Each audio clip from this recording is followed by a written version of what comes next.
Everyone knows who Boris Johnson is. The British public knew exactly who Boris Johnson is.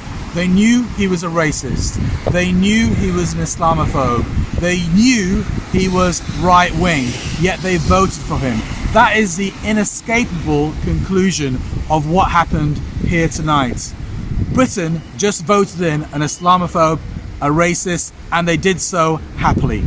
It looks as though there are going to be significantly more Muslim MPs. Is that something really to celebrate? I would say on past experience it isn't. Because it doesn't matter if someone's got a brown face and a Muslim name.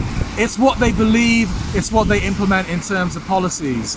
And I personally think the Muslim MPs that we've had in the past, ultimately they have been beholden to party politics. So they will take a party line on Israel, they will take a party line on LGBT, etc., etc. And there's hardly a principle that they will not jettison, an Islamic principle they will not jettison in order to further their careers. So from my perspective, more Muslim MPs isn't something necessarily to celebrate.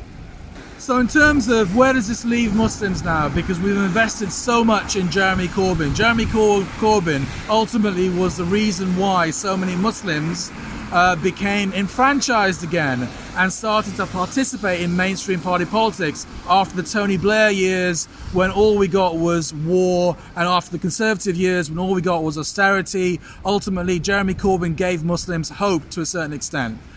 That looks like it's going to be over now, because I'm pretty certain he's going to resign tomorrow morning. So where does that leave Muslims? Probably in a very bad place, probably in a very disenfranchised place. They're going to be turned off from party politics, from mainstream politics. Once again, we're going to feel as though we got no stake in the system whatsoever. And I think the lesson personally is that we shouldn't bet everything on party politics. That is what we have traditionally done. We have tried to get into the Conservative Party, into the Labour Party, especially the Labour Party, and we've seen that as our ticket to political enfranchisement. But ultimately, all we've got is Muslim MPs who don't stand up for Muslim causes, who will follow the party line every single time.